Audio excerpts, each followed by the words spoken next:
ये मेरे सामने आप गेट देख सकते हैं। गेट के बाहर से स्ट्रेट फायरिंग की और ये आप गोलियों के जो निशान हैं वो देख सकते हैं। और यहाँ पे इस सहन के अंदर यहाँ पे सना वो यहाँ मौजूद थी, कपड़े धो रही थी, उनको स्ट्रेट फायर लगे और वो मौके पे। अस्सलाम वालेकुम, आप देख रहे हैं पाकिस्तान टुडे और मैं हूं आपका मेज़बान अनीब ज़हीर। नाज़रीन, इस वक्त मैं लाहौर में गाज़ियाबाद के इलाका में मौजूद हूं। यहाँ कुछ दिन कबल एक इंतहाई अफसोसनाक वाक़या हुआ कि एक मोहल्ले में एक ज़ाती रंजिश थी और जिससे रंजिश थी, ये जो देख सकते हैं कि हमारे साथ एक नौजवान मौजूद हैं, साथ उनके वालिद मौजूद हैं। यहाँ एक लड़का जिसका नाम है लाला उस्मान, वो मनशियात फ़रोशी में और इस तरह के कामों में मुलव्वस था। उसके साथ एक ज़ाती रंजिश थी जिसकी बुनियाद पर उसने कुछ दिन पहले इस सहन के अंदर आकर ये मेरे सामने आप गेट देख सकते हैं। गेट के बाहर से स्ट्रेट फायरिंग की और ये आप गोलियों के जो निशान हैं वो देख सकते हैं। और यहाँ पे इस सहन के अंदर यहाँ पे सना जो कि इनकी बेटी हैं और इनकी बहन है, वो यहाँ मौजूद थी, कपड़े धो रही थी, उनको स्ट्रेट फायर लगे और वो मौके पे वफ़ात पा गई। बात यहाँ पे ये है कि जो लड़की है सना, जिसको कत्ल किया गया यहाँ पे स्ट्रेट फायर करके गेट के बाहर से, उनका 5 महीने पहले निकाह हुआ था। उन्होंने अभी शादी करनी थी, खुशियाँ देखनी थी, लेकिन जिस घर में खुशियाँ आने वाली थी वहाँ पे सफ़े मातम बिछ गया। सारी कहानी है क्या, उनका भाई हमारे साथ मौजूद है। ये ज़ाती रंजिश स्टार्ट कहाँ से हुई, शुरू कहाँ से हुई और जिसका इख्तिताम एक कत्ल तक पहुँच गया, उनके भाई हमारे साथ मौजूद हैं, उनसे बात करते हैं। अस्सलाम वालेकुम। वालेकुम अस्सलाम। भाई, सारा वाक़या है क्या, ज़ाती रंजिश है किस बुनियाद पे?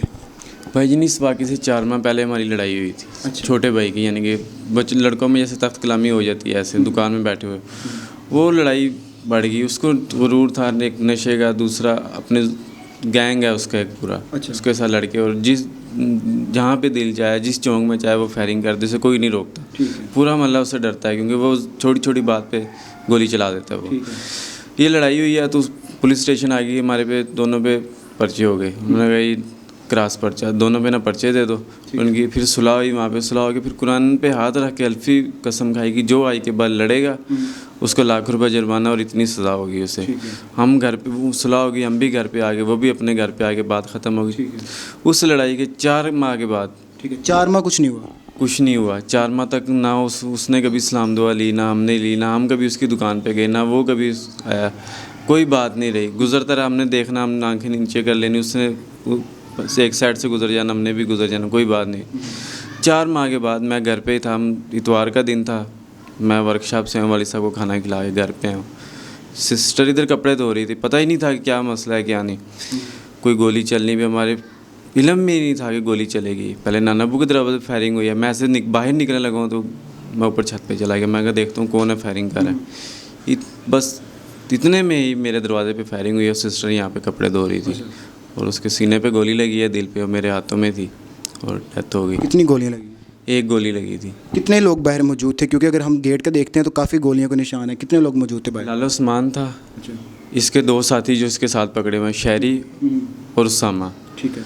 और 2 दोस्त इसके फ़रार हैं। एक का नाम माजिद चौधरी और एक का नाम हबीब चौधरी है। ये 2 फ़रार हैं और ये 5 दोस्त थे।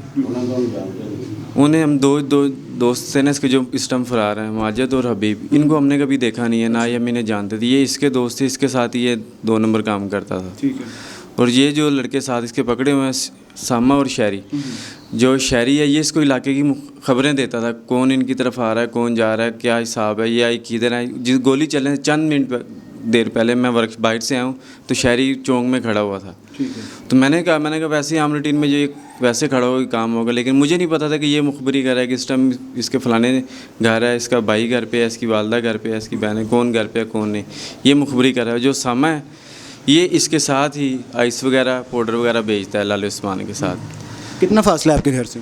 हमारे घर से इतना ज़्यादा फासला नहीं है, 30 गज़ का फासला भी ज़्यादा है। इतना भी फासला नहीं, थोड़ी सी दूरी रहते हैं। और ये हर इनके जो बड़े भाई हैं, इसके मामू हैं, इधर इलाके में रहते हैं अभी। इसके जाने के बाद ये नहीं कि उनका काम ख़त्म हो गया, उनका वो काम भी वैसे ही चल रहा है और वो लोगों को डरा धमका भी वैसे रहे हैं। अभी ईद से पहले उसका मामू आया, उन्होंने इतनी गाली गलोच की, अपने कपड़े फाड़ के पुलिस स्टेशन गाज़ियाबाद चला गया। पुलिस आ गई, फिर हमें जाना पड़ा, जी पर्चा हो जाएगा। हमने कहा जी कैमरे लगे हैं, वीडियो देखे। जब वीडियो देखी तो सब कुछ सामने आ गया। उसने खुद अपने कपड़े फाड़े, खुद उसने खड़े हो गए यहाँ पे हमें गालियाँ दी और फिर पर्चा भी हमारा, वो ये चाहते हैं कि हम इनके साथ डराएं धमकाएं, ये डर जाएं और ये केस यहीं पे छोड़ दें। मोहल्ले के बाकी लोग भी उनसे तंग हैं, शिकायत करते हैं? भाई इस मोहल्ले के सब लोग तंग हैं, जितने भी यहाँ पे लेडीज़ हैं वो हमारे घर आके बताती हैं, वो कहती हैं भाई ये इनको, अब हमने कहा कि जी हम तो मुसीबत में पड़े हुए, हम तो भुगत रहे हैं, अब हमारे साथ, आप हमारा साथ दो, हमारे साथ चलो तो को, लेकिन वो डर के मारे नहीं जाते कि वो कहते हैं एक तो अंदर है, जो बाहर है उसके मामू और उसके भाई, वो ना फायरिंग कर दें। अब एक वो कहते हैं एक मोहल्ले में से एक बच्ची को तो गोली लग गई है, वो हर कोई तो नहीं ना चाहता कि हमारे भी घरों पर फायरिंग हो। जी, तो उनके जो वालिद हमारे साथ मौजूद हैं। सर, निकाह किया हुआ था बहना का और 5 महीने हुए थे और उनकी अभी शादी करनी थी, आपने खुशियों की खुशी आनी थी इस घर में, लेकिन अब सफ़े मातम बिछ गया, तो क्या गुजरती है आपके दिल पे? भाई ये तो जिनके घरों में बेटी हैं या बेटे हैं, ये तो उस शख्स से पता करके देखें भी उसके दिल पे बेशक क्या गुजरती होगी। अब क्या करें, सब्र के अलावा कोई और सिस्टम नहीं है। डीआईजी साहब ने हमें पूरा तावन कराया है, ठीक है, उनका हम शुक्रिया नहीं कर सकते। चाहते हैं भी, अब सीआईए में केस दिया हुआ है, सीआईए के अच्छे अफसर हैं, वो हमारा साथ पूरा तामुन कर रहे हैं। ठीक है, हम चाहते हैं भी इसको पूरी सज़ा मिलनी चाहिए। वज़ीर आला साहब से भी दरख्वास्त। नाज़िम के वालिद हमारे साथ मौजूद हैं, उनसे बात नहीं हो रही। ज़ाहिरी बात है, जिनकी जवान बेटी इस तरह से कत्ल हो जाए तो बात करना मुश्किल हो जाता है, आंखों में आंसू आ जाते हैं। भाई हमारे साथ मौजूद हैं। अच्छा, आप मुझे ये बताएं कि जो आपकी दरख्वास्त थी उस पर मतलब फ़ौरी तौर पे हो गया था या पुलिस ने डिले लिया इस चीज़ के पर कार्रवाई करने पे? नहीं, इस पे पहले तो जब स्टार्टिंग में ये गाज़ियाबाद थाने में केस था, अच्छा, उस टाइम तो बहुत ज़्यादा टाइम लग गया था, डिले हो गया था। इसमें कोई इन्हें गाज़ियाबाद थाने में इनकी बात नहीं हुई।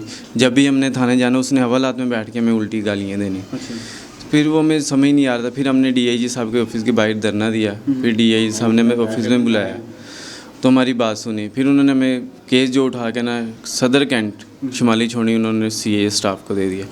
अब वहाँ पे सर हैं अफसर, वो अच्छे तरीके से केस हैंडल कर रहे हैं, तामुन तो हमारे साथ कर रहे हैं, लेकिन हम ये चाहते हैं कि हम मेरिट पे फैसला चाहते हैं कि हमारा असल मुल्ज़िम ये लाला उस्मान और इसके गैंग के लोग हैं। बराए मेहरबानी हमें इंसाफ दिया जाए और इनको कैरफरे किरदार तक पहुंचाया जाए, हम ये चाहते हैं बस।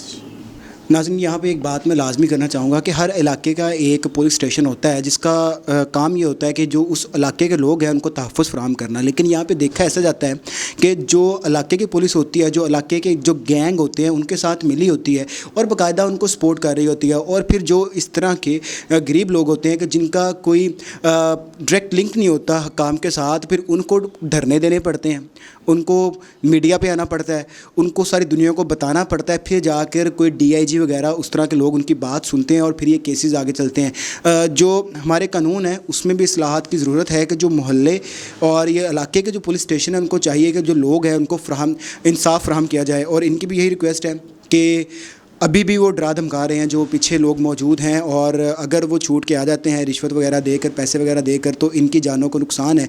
तो लिहाजा इनकी सीएम पंजाब से, इनके जितने भी आला काम है उनसे यही रिक्वेस्ट है कि उनको सज़ा दी जाए और यहाँ इलाके में जो खौफ व हरास फैला हुआ है उसका कोई ना कोई इजाला किया जाए। इसी के साथ मुझे दीजिए इजाज़त। अल्लाह हाफ़िज़।